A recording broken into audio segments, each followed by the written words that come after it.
You're listening to Silver to Bronze, a Marvel Comics podcast where we explore Marvel's greatest eras, the Silver and Bronze Ages. I'm Tony, and I'm here with my co-host Scott. Hey, Scott. Hello. Nice to be back. Yeah, fun. So, you want to remind us what we did last week? Last week, we kind of took a very broad overview of the Silver Age, when we think it began, some of the milestones, what helped define it, as far as characters and titles, where it fits into Marvel's history overall, and kind of acknowledged it as laying the groundwork for all of Marvel's output that would come afterwards. Yeah. And for you and I, like on a personal level, like I assume you did not start in the Silver Age. You started reading. I did not. I came along a little bit after that. Yeah, and I was just towards the end. Even though you and I are the same age, I just started in '80, so it was just the twilight of the Silver or of the Bronze Age, right? Yeah. So like we did last. I'm sorry. Go ahead. Oh, no, the only thing I might have added that in a lot of cases I was reading Silver Age comics and didn't realize it because of Marvel's propensity for reprinting Silver Age comics, especially the anthology series. To me, I didn't know that they were any older. It was just another Iron Man or Captain America comic book that I gleefully bought and devoured. Yeah, and they would have to be really drastically different for me to notice that. Yeah. Like the early X-Men, I wasn't a big fan of the original X-Men. I like reading them now, but I wasn't a big fan. But that sort of stood out. But some of the others, like I don't remember thinking Spider-Man was all that different than. It wasn't, because in a lot of those cases, some of those artists were still doing new regular work. Gene Colan, John Romita, a lot of those fellows were still around. Yeah, and it wasn't that big of a difference in time either. No. Like it kind of blows my mind that when I started reading, Marvel Comics was not even 20 years old, but that was 40 years ago. Actually, 45 years ago. Yeah. Oh no, I would have ended 40 years ago. Crazy. That got dark and depressing for me real quick. So, for me, well, actually, I'm not even going to start out with myself. I'm going to ask you, like, so what's the difference, Scott? Like, why is the Bronze Age different than the Silver Age? I think there are probably quite a few factors that contributed to the overall change. A lot of it had to do with some of the old guard moving out. Jack Kirby had defected and moved on to DC. Stan was doing less writing and supervising more as editor-in-chief. Was that his title? And new writers were coming in. Some new artists were coming in. And there was also a change, I feel, in the tone of the storytelling. Serialized stories were becoming more of a thing. Yeah. Some comics, when you read them now, almost, especially particularly the Amazing Spider-Man through the Jerry Conway run, they read like a soap opera as much as a superhero comic. And with that, the tones started getting a little darker, more serious topics that might have been considered a little heavy for your typical. They were considered pretty heavy. Yeah. And yet it didn't really seem to.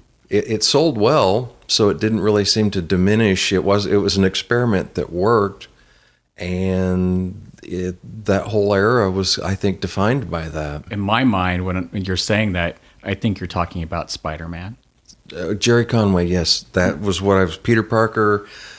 And all of his love triangles and circles of friends, and every supervillain seemed like it was related to him or a friend of his in some way. He had to have been like a romance artist or something like that before.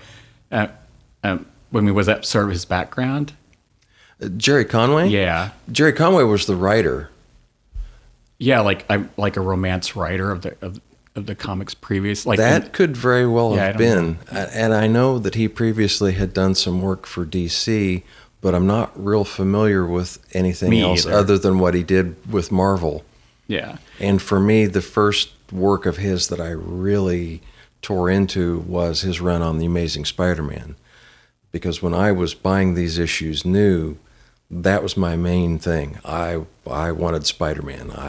Those stories completely sucked me in. And even today, if you were going to give me a stack of my 25 most favorite comic books, they would probably be The Amazing Spider-Man from about issue 100 to about 125 or 130. Those were just, to me, that's my golden age of comics, really. yeah. I have to agree. I'm like you. I really do like Spider-Man a lot, and I would have told you that I collected tons of Spider-Man, but I went and counted, and I don't have that many. It was way more X-Men and Captain America. I was surprised how few Spider-Man I had, but there was no other teenager that was a superhero that they did as well as they did Spider-Man. The X-Men started out as teenagers.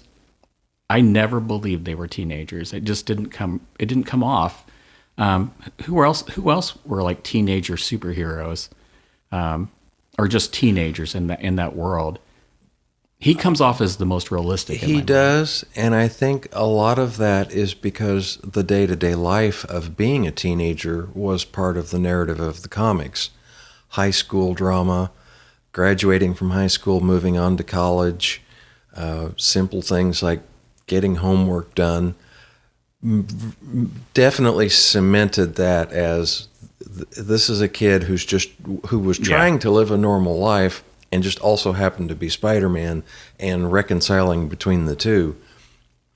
Johnny Storm was a teenager when they started out, but he never had to deal with those day-to-day problems because he was a part of the Fantastic Four and they were a family.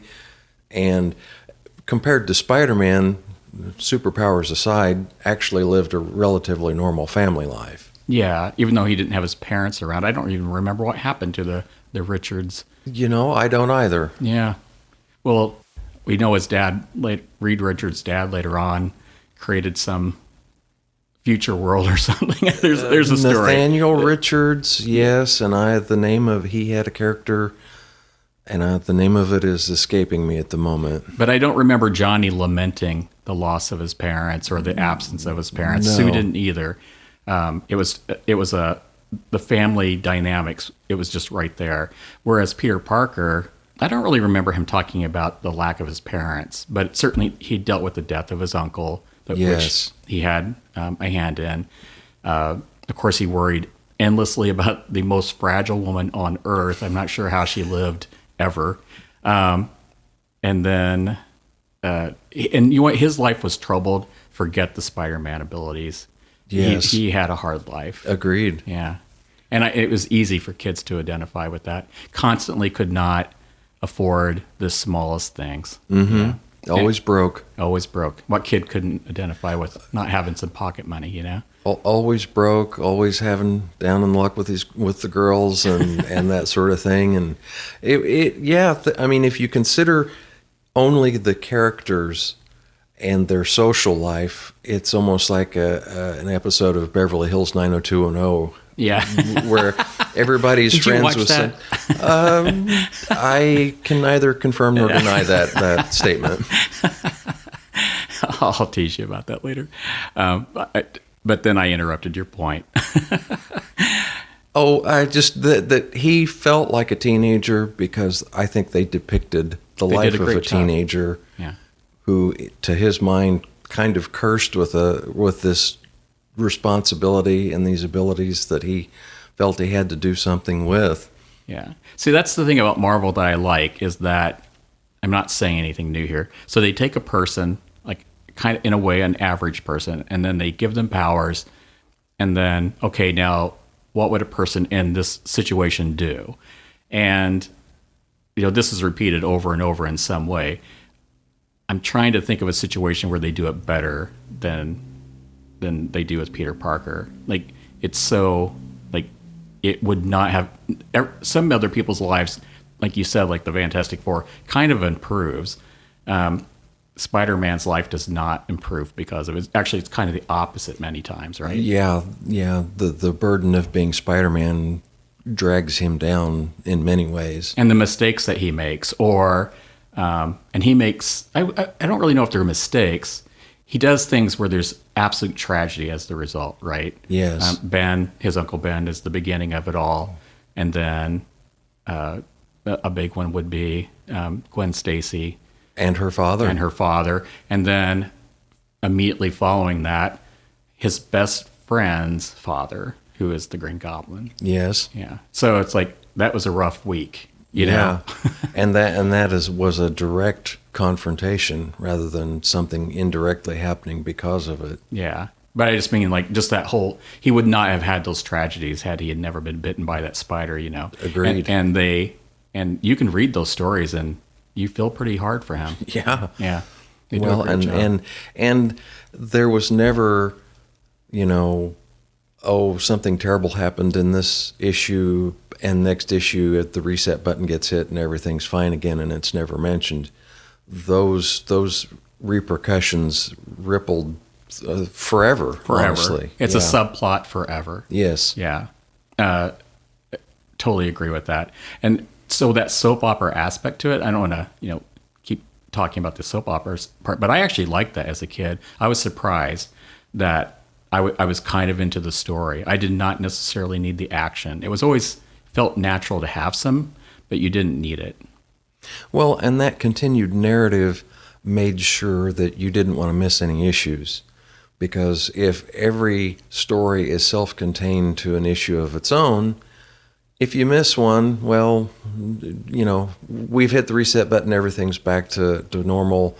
This month, I don't have to worry about finding that last one. But if it ends on a cliffhanger, or they're right in the middle of some major revelation, and then, oh my gosh, it's the last page, you go camp out by the spinner rack waiting for the next issue to come out. That's too funny. At least that's how it felt to me. I definitely, people, it equates with every issue being a season finale cliffhanger in today's television format, that they always knew what to end on a big note to keep you coming back. I'll tell you what, I felt that way with Byrne's run of the X-Men. Oh, yeah. Yeah.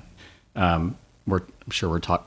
I'll have to have you talk about the X-Men in a moment. But a little tangent, if you don't mind. You reminded me of something. I was wondering if you can clarify this for me, or if you know about this. So, in my mind, Marvel has always done a really good job of having a continued story in a series, right? So you're following Daredevil or whoever; it doesn't matter. You could have single issues where the story started and stopped, but there was always I always felt like there was always a heavy subplot, something flowing through everything, and you did do well to keep buying every issue. It wasn't necessary, but you did well to do it. But yet I'm reading like Stan Lee was, maybe there was a time when he was an ardent, he did not like doing that. He liked having a single issue with a single story, nothing else, and then kind of hitting that reset button over and over. And then I guess some of the artists and writers, like maybe they revolted a little bit and they were pushing this, like maybe Chris Claremont is the one that kind of broke out finally. Am I making this all up, or there's anything to what I'm saying? Well, I don't know of a factual point that I could make that says yes or no, but the trend of what we see and read in the comics follows that perfectly. Okay. And I think a lot of it had to do with, quite possibly, as Stan was writing fewer comics himself and was basically the man at the top running the circus, these other writers probably got a bit more leeway, because as long as they were coming in on time and selling well, Stan was probably okay with all of it. And there may have been, I was reading a soapbox, and there may have been a little bit of a revolt with readers and writing in letters saying they were implying they wanted, not story arcs, but they enjoyed the multiple story issues and whatnot. But again, I'm wondering if I I'm did, just kind of as a making all reader, this I up. did too. Well, and when you talk about subplot, some of the most rewarding stories that I remember are ones that kind of developed almost with kind of a slow burn over the course of Yeah. several issues. And they would depict scenes that in the context of the issue made no sense whatsoever. And you're thinking, why are they showing this guy lurking in the back alley? I see him here, and Spider-Man's up there doing something, but who's this guy? And then another issue later, something similar happens, and then 5 issues down the road, he rips his mask off and says, "Oh, haha, I've been here all along manipulating things behind the scenes," and it's a great payoff, and you're rewarded for having paid close attention to all these previous issues, even while other things were going on. Exactly. And then even like it would also become like a detail of their personality. Like what would be an example? Like Wolverine, his love for Jean, just it's there forever. And so whenever he's looking at her or something happens, it takes on a bit more meaning. Yeah. Even though I can't think of an issue where that gets fleshed out. I'm sure it became an actual story at some point, but does that make sense? Like, it adds to their personality, like these small things, but it never disappears. The writers keep that quality in the stories. Well, and it puts a lot of the things that they say and do in context. Yeah. The things take on a deeper meaning. Yeah.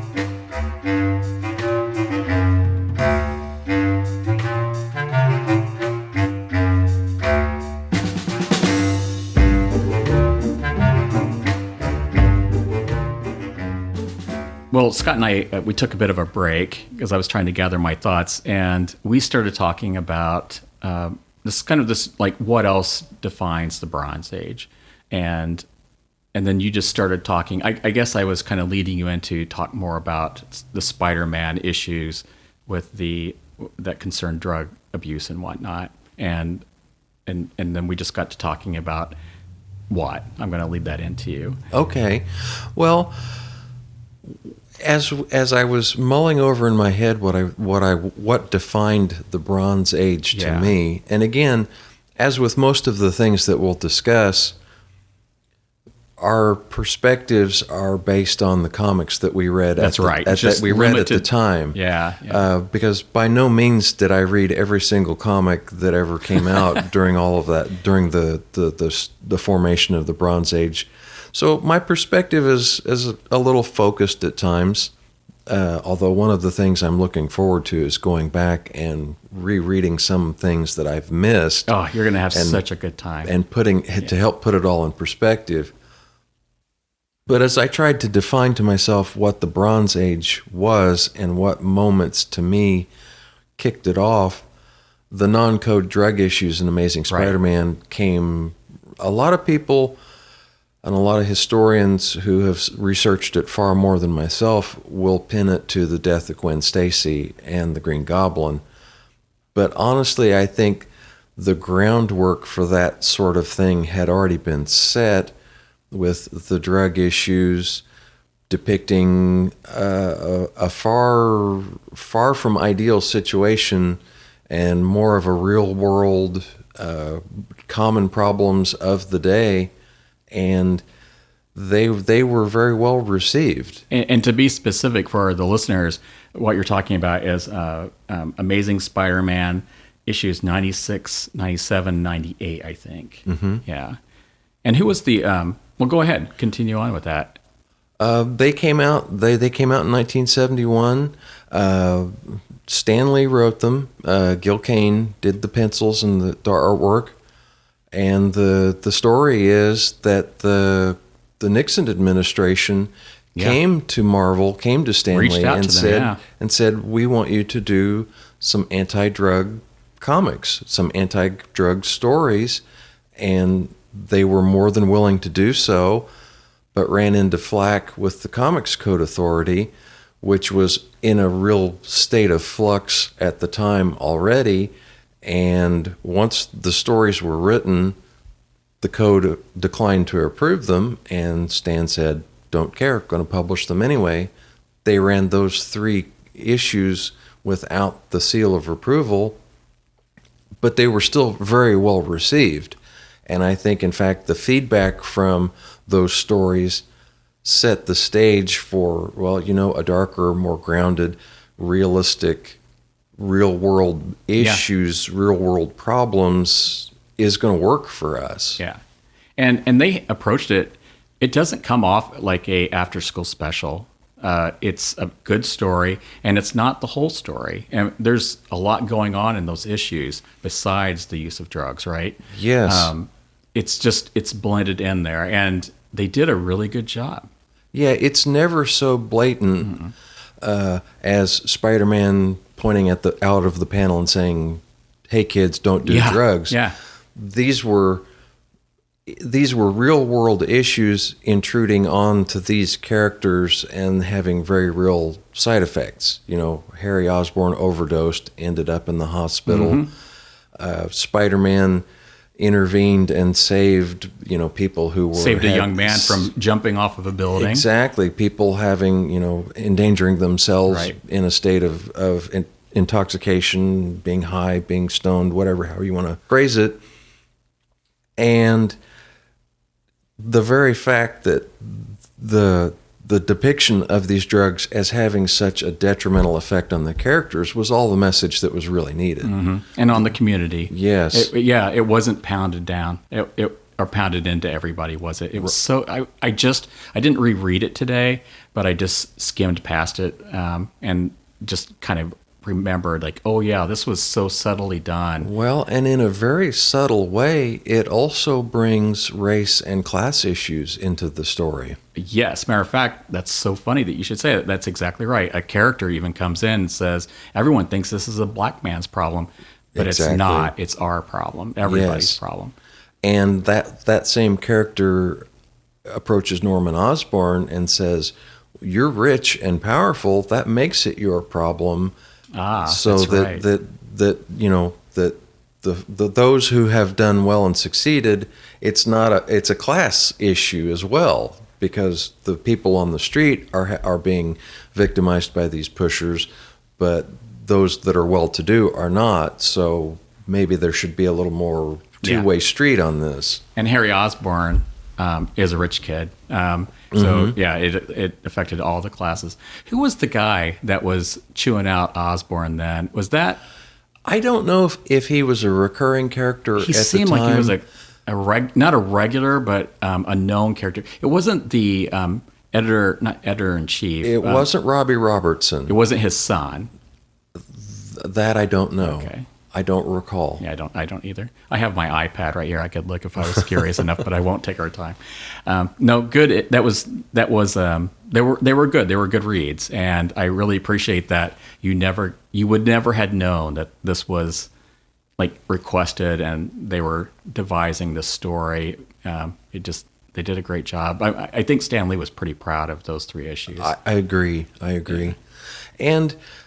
And even though the Comics Code was in flux at the time, as well as these stories were received, they modified it a little bit to say, if you're going to depict drugs but depict it in a negative light, well, maybe we'll give that a pass more often in the future, because it wasn't too long after that DC touched on the issue too, by having some of their characters, some of the actual comic characters, developing drug problems.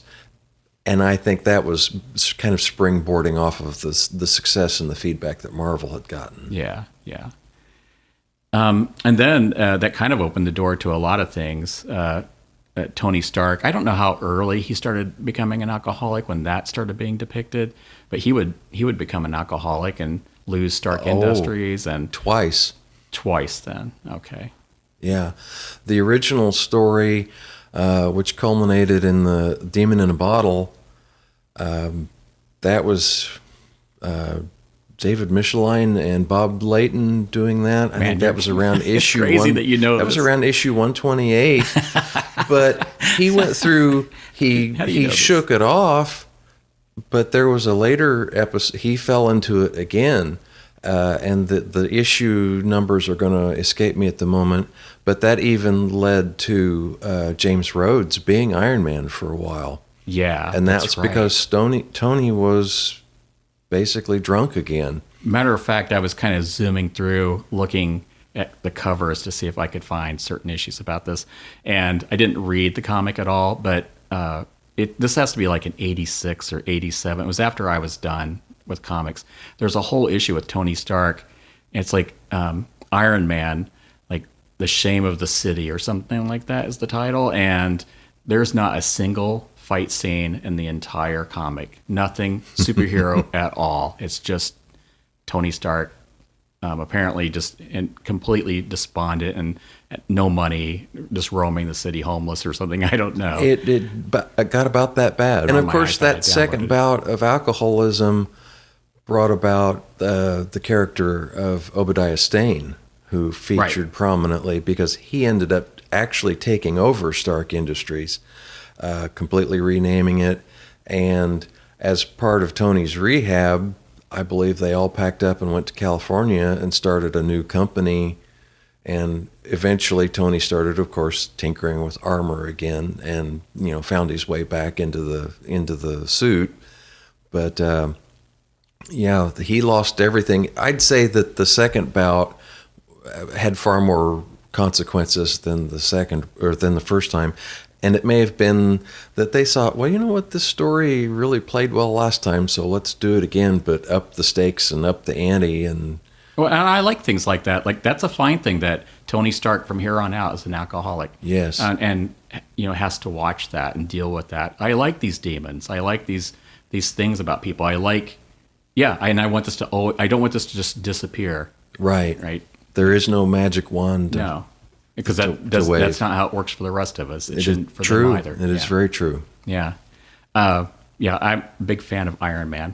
Big fan. Actually, that Stane taking over the company, like, that's one of the last issues I ever bought, because I can see it in my mind's eye where they're taking out part of Stark's name and putting in the letters. The crane is switching out the letters on the sign. I recall that exactly. Yeah. Yes, I was still. That was definitely. That left a very strong impression. Yeah, and I'm sure that when I saw that on the rack, I didn't have to thumb through it at all. I just picked it up and bought it. Is there anything else you'd like to add? Or we could. I wouldn't mind really talking a little bit about the Gwen Stacy death. I know everyone talks about it, but I think it's. I mean, if we have the time, I'm all about that. I kind of agree. Obviously, it's a very, very well-known event, and it's the event in Spider-Man that everyone knows. But I would say deservedly so. It was a shock at the time that such a main character would die, that two main characters would die in 2 issues back to back. Right.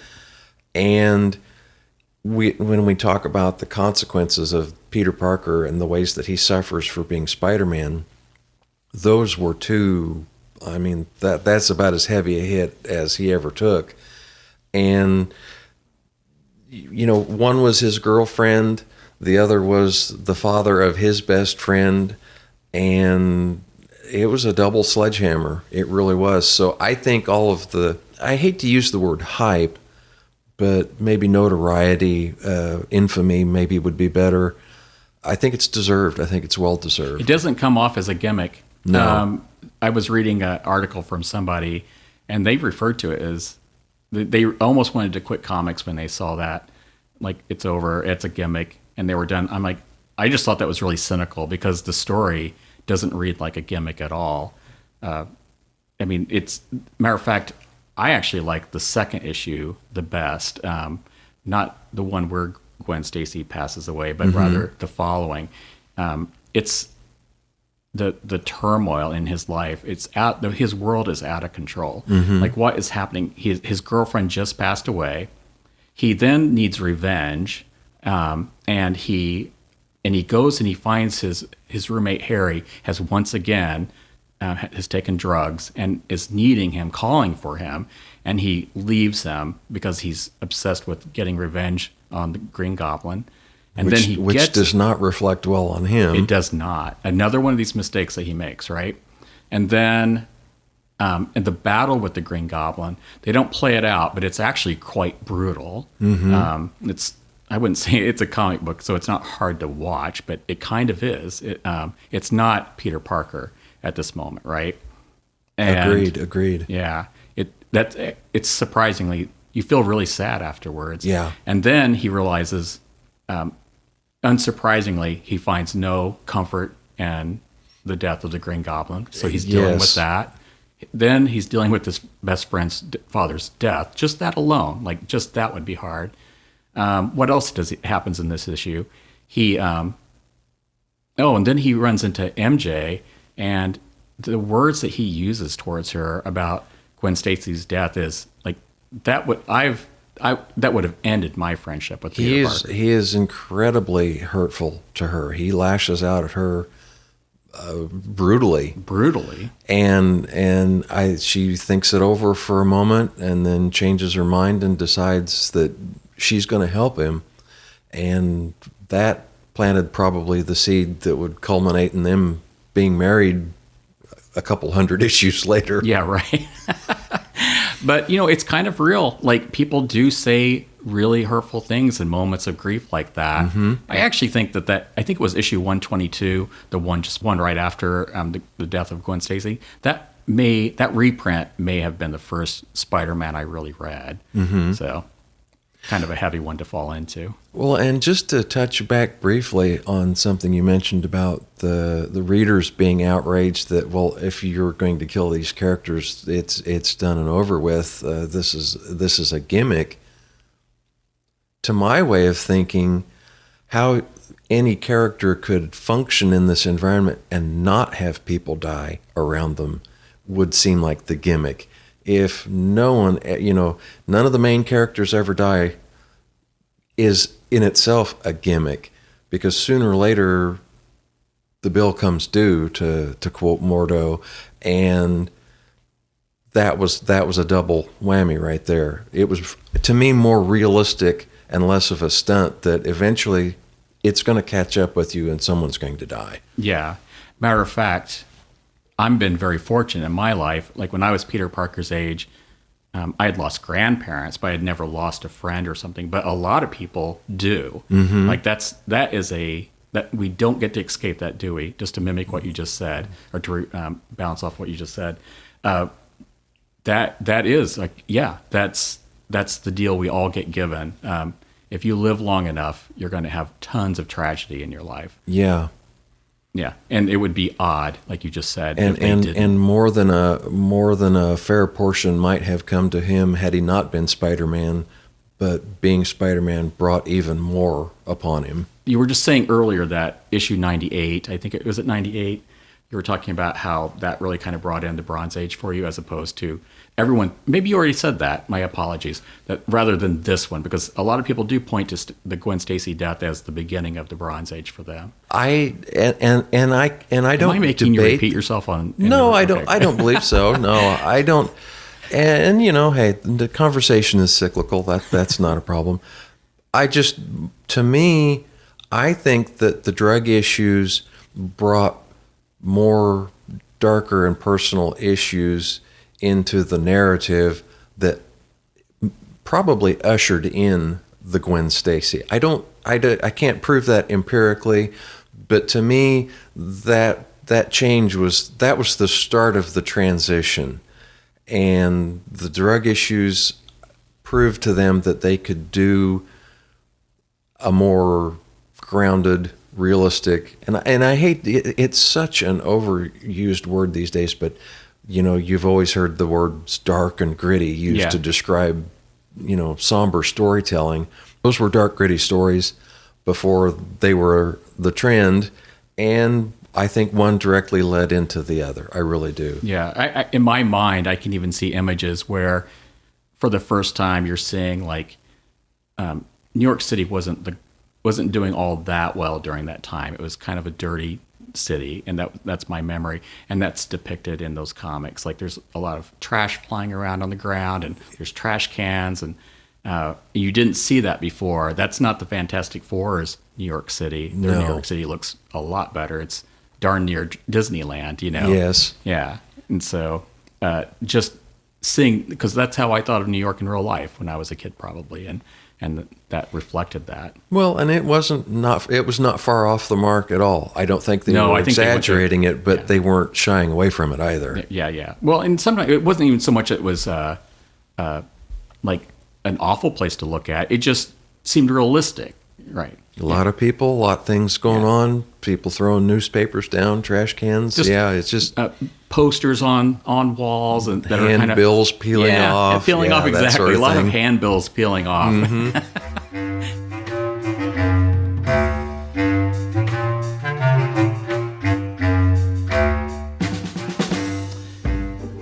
We were just discussing like those other kind of characteristics that define the Bronze Age for us, and I have one that I'm really interested in, but I don't know a lot about, and you just kind of confessed to me that you don't either.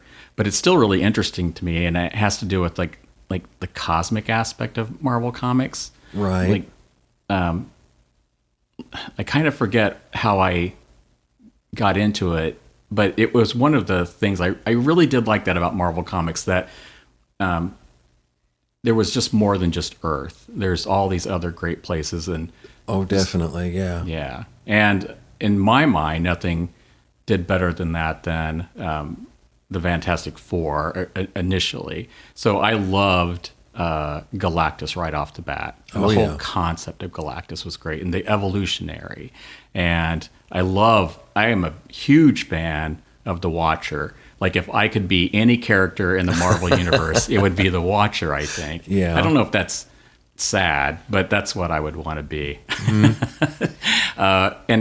And so this is one of the things I'm really excited about with the comics, is just going down that road of just finding out more about all those characters. Like Warlock, I don't know anything about Warlock. Who else was I thinking about?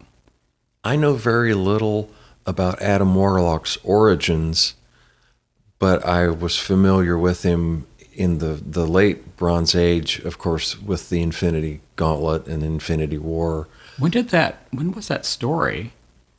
Is that really within the Bronze Age?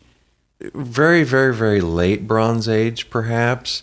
But even if it would technically be outside of it, that's when a lot of those characters found a big resurgence. Adam Warlock, the Silver Surfer, Captain Marvel, that sort of thing. Oh, and the Silver Surfer, that has him being a herald. You could almost say he's kind of the herald of the whole thing, because he gets his own mag in '68, and it doesn't do well, but it's a great run. I've read it. I love it. It's such a good run of comics. Have you taken a look at it at all? I have not. I have not read any of those individual issues. A wonderful character, a very sympathetic, kind person, or being, I guess you would say. Does not abuse the massive power that he has. A very thoughtful gentleman. That's what he spends his time doing. Actually, is thinking a lot, and a bit above the fray. Above the fray, in my opinion. Yeah. Unless you give him trouble, he's more likely to just not bother anybody. Yeah. Matter of fact, if he does, I'm willing to bet that he's being written by somebody that doesn't really quite know his character all that much. Agreed. Yeah. I think he's a great character, and I, as a kid, I wasn't at all interested in the Silver Surfer, because I assumed that we're going to be talking, like, this was going to be some like teenage surfer talk or something. I just assumed that, and just this guy on a surfboard, how ridiculous! But it's an awesome character. On its face, it seems a bit preposterous, but it's never come into question as far as I'm concerned. Is he a Kirby creation? Yes, I think he is. Yeah, and then just with him comes, not necessarily. I don't know if it. I don't know the history. This is what we were just saying, that we don't have a full understanding of how they developed the cosmos in Marvel Universe. I don't know if that's really the term, the cosmos, but just the galaxy. Everything outside of Earth. But there's all these other great beings out there, like Eternity, and you have Ego and the Celestials, the Eternals. Yeah. It goes on and on. There's a lot. The Living there. Tribunal. The Living Tribunal, yeah. There's so much. And so I'm really into that. I'm looking forward to kind of getting my head wrapped around that. And I hope in future episodes, I'm sure we will, we're delve into any one of those aspects, one of those characters. Like the Silver Surfer would be a great one. But I would do Adam Warlock and Marvel. He's interesting. I don't know what... I was just looking at the first issue of Ms. Marvel, or do you say Ms. Marvel, I guess? I pronounce it Marvel. Yeah, well, I do. I think they started with that as a way of kind of getting around the fact that the character's name was Marvel, but if we put a hyphen in the middle of it, then it's something otherworldly. But eventually, I think even the writers got away from that. No. They just did. Everyone is Captain Marvel now. I'm just trying to sound smart, which I didn't succeed in, I'm sure. But I'm not sure how cosmic entity she is. I don't really quite understand her story just yet. But I'm looking forward to her. It goes on and on. It's really nice. But I guess I just felt like that all started. To me, that's a characteristic of the Bronze Age, because before, like with the Fantastic Four, you did have Galactus, and you did have, I'm not sure when Thanos came along, but I think he was technically still in the Silver Age. But all these beings came to Earth. Mm-hmm. We didn't go out to them. Right. And now we're out there as readers, like entire issues taking place far away. It's really nice. Yeah. So I think that's an important characteristic of the Bronze Age. And I don't know how, I would assume it continues to play a large role past the Bronze Age. Well, and that's an area of the Bronze Age that I'm looking forward to revisiting, because some of the titles and some of the characters that we've mentioned are ones that had their own stories and had their own narratives, but I didn't read them at the time because I was into Fantastic Four and Spider-Man and the heavy hitters with a limited, your 75-cent allowance only goes so far each week or month, and some of those went by the wayside for me, and I'm looking forward to revisiting them.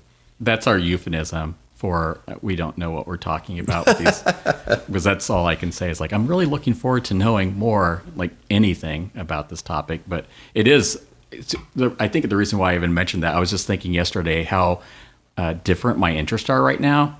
Meaning, like, on one end, I'm not a Daredevil fan, but I'm suddenly interested in him. I think I started reading the earliest issues and just didn't really like the character. And there's just too many people that love this guy. So there's got to be something I'm missing. And I'm willing to bet anything I have to get down to issue 100 or something. There's a point where I bet this character really gets fleshed out and he becomes kind of like Peter Parker did. Even though I've always thought he was a good character, a pretty good character. But come the Bronze Age, Peter Parker is... he's different, much more mature, lots more stuff going on. Do you think that happens with Daredevil? I do, and again, that's a character that I'm not as familiar with as some of the others, and I think one of the reasons he was never one of Marvel's top characters is what you're mentioning now, is that the character just didn't seem as fully developed, fully fleshed out, which I think led to why Frank Miller's almost reinvention of Daredevil, and I can't, again, that was when did that happen? I'm drawing a blank. The storyline that he wrote where where Kingpin found out Daredevil's identity and just proceeded to make his life a living hell. Born Again, I think, is the overall arc of that story. Suddenly, Daredevil became incredibly popular. Right. And I think that's because Frank Miller kind of just literally tore him down to the basic, to nothing, and rebuilt him. I'm reading something like that in my own notes. So I'm confirming. It seems like you're on the right path. And so that's kind of what I need to do, is to get to the Frank Miller part and start reading those stories. And all this is just to say that that's really interesting, because I'm interested in Iron Fist, and I'm interested in Luke Cage. I started reading his series, and I was pleasantly surprised how much I liked it. It's a little hard to read what white guys think a black guy talks like, but I appreciate the effort. But it's a great character, and he's more complicated than I thought he would be, more likable, but also let's just say he's more complicated. But he's not an anti-hero, but he's got a little edge to him, and then it's like, why am I'm interested in these guys who just pretty much peruse, like they're running around watching over a neighborhood essentially. And then on the other end of it, I'm also interested in the cosmos. It's like there's no middle ground for me right now with my interest. I'm not sure where I'm going to spend my time. Am I going to what's it, Hell's Kitchen? Am I going to spend all my time in Hell's Kitchen, or am I going to, go to Asgard exactly. Yeah, the negative zone. I'm not a Thor fan. I'm not a fan of Asgard or any of that. I don't dislike it. I'm just not a fan. I don't know why that is. Thor was always fine to me. I didn't read a lot of his individual issues. Always enjoyed him in the Avengers. Yeah. When I started to really like Thor, as did many other people, was when Walt Simonson started his run. I don't even know who that is. Do you know who Beta Ray Bill is? No. Okay, well, you're in for a treat, because...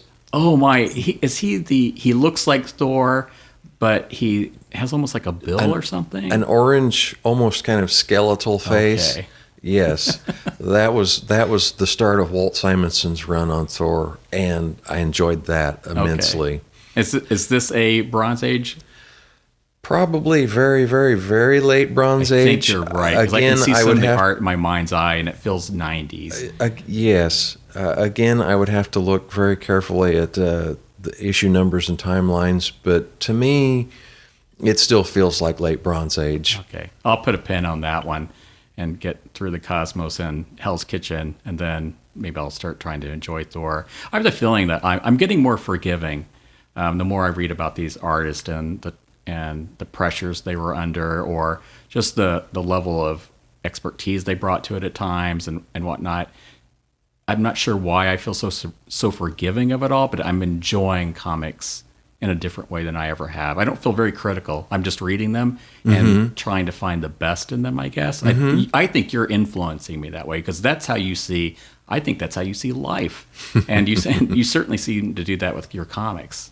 Well, every comic has had low spells and high spells.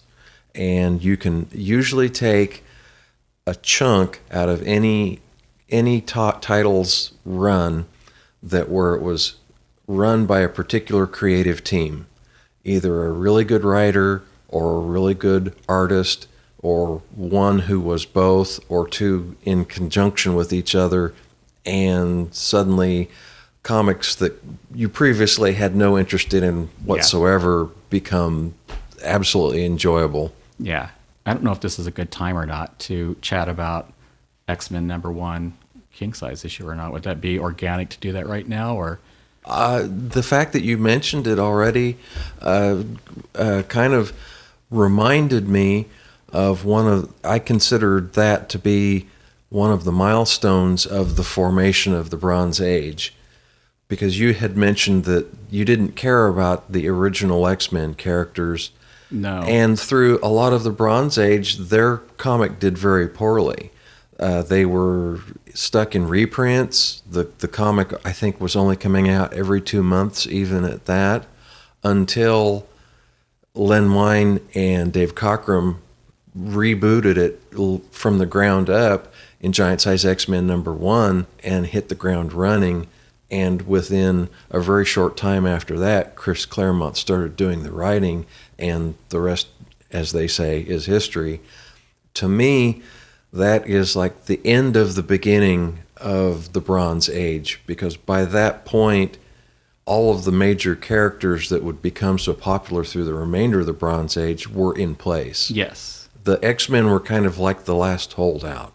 And I've never completely, like you have never completely understood how that comic, when so many others were doing so well, why the early X-Men kind of floundered, but it did. It did.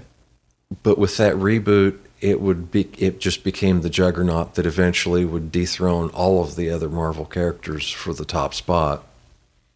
Yes, and I think that's really interesting because I do go back and I read the original X-Men. Were they weren't the Uncanny, or were they the Uncanny? I believe it may have started out with just X-Men, but the Uncanny got I'll just say tagged on classic there. X-Men is what Classic. Yeah. That's and so all the pieces were there. All the pieces were there. So I mean, you had all these people were outcast, confused. Like these are teenagers, and they have these powers that just kind of start when you're a teenager. I think they had that storyline somewhat cemented early on. I don't know if that's true, but anyway, that's what they're dealing with, but yet that never catches on like Peter Parker did. It's just kind of confusing as to why they just didn't do a better job with it. Well, and for both of us, that is something that a long reread of those original issues may shed some light on that for us. I kind of have. They're a bit hard to read at times. One of my favorite things is Professor X has a thing for Marvel Girl. Like that, it's so creepy. I don't recall that. Yes, very early on, read it. It's like, oh, Professor X, you know. So him and Scott are vying for affections for her. I was not aware of that one. That's news to me. I'm pretty sure I'm correct about this. So go read that. I just want to shoot right back to that X-Men giant size. That was a good cast, but there's a couple of characters in there that they don't stick around, do they? No. In fact, one of the characters introduced in Giant Size #1, I believe his name was Thunderbird, dies in the first regular issue of the X-Men once they stopped doing the reprints, and I believe that was 94. Dang. Issue number 94.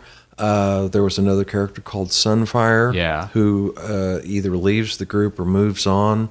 I always thought he had potential, but nothing has ever come of him. I know didn't he resurface in Iron Man a time or two during that was my introduction to him. Yeah. And I liked him. Yep, the War of the Supervillains. Yeah.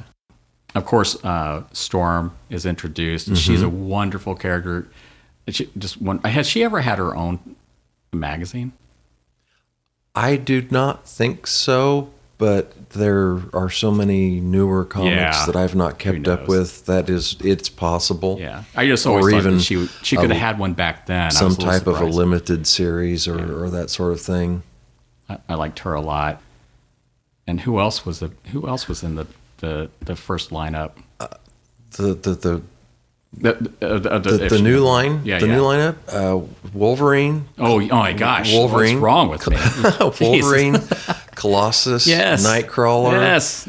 You just named like my favorite ones that I just I spaced out on somehow. Yeah, those were all iconic characters. Yeah, and the fact that all of them came out of thin air at the same time. Yeah, and have endured this long. I mean, even if only one or two of the original lineup didn't pan out for very long, that's still a pretty good ratio of hits to misses. Now, Wolverine had shown up before, had he not? Like, didn't he battle the Hulk or something like that? His first appearance was in The Incredible Hulk as kind of a throwaway fighter of the month, and I don't know how long it was between his appearance in the Hulk and Giant Size X-Men #1. I'm sure it's probably been retconned forward and backwards 100 times since, but I don't know what the direct line is between Incredible Hulk 181 and Giant Size X-Men #1.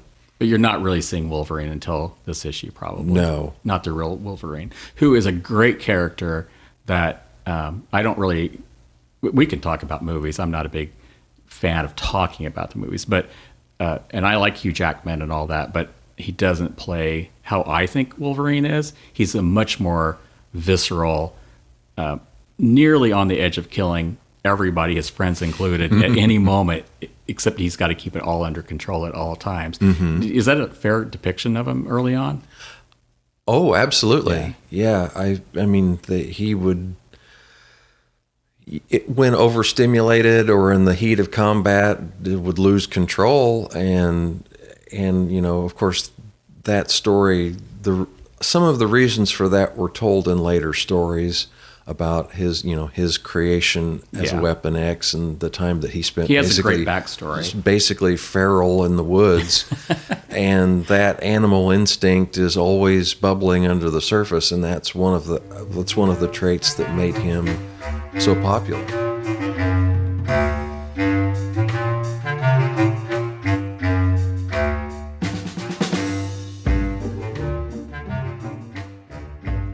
I feel like you and we could just talk forever on the Bronze Age. Just this one, it's just too broad, isn't it? It is. It's bigger than the Silver Age. Like you can, I think you were just saying earlier.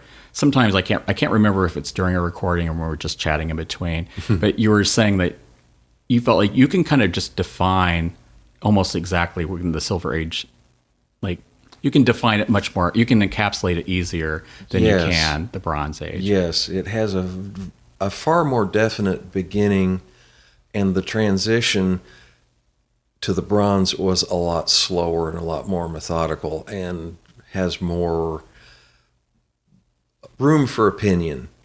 You can't pin it to any one specific thing. It was a gradual transition, but the start of the Silver Age, you can almost circle a day on the calendar. Right. And I was saying that I've read some more recent comics, and I almost feel like I can still see the Bronze Age there. There's some that still feels like Marvel and the Bronze Age. What we're hoping too, since we've ended up on so many tangents, you give us too much to play with and we can't stay focused because we just follow the threads and the breadcrumbs as they go. Future episodes moving forward, issues, however you want to phrase it. I've adopted issues in my mind. I'm still flip-flopping back and forth, but I agree, issue is a good term. Issues moving forward will be a bit more focused. Yeah. We're going to try to focus on a specific story or set of stories, or perhaps a particular artist or a particular writer, and discuss our impressions and recollections of those topics. Put up a little bit of a fence around us, and we'll stay in the pasture. And I think less rambling and more right on impressions. But I'll fight you on that, unfortunately. Like, I'm joking. Good luck wrangling me in. Well, that's a wrap for this episode of Silver to Bronze. See you guys next time, true believers. See you next time.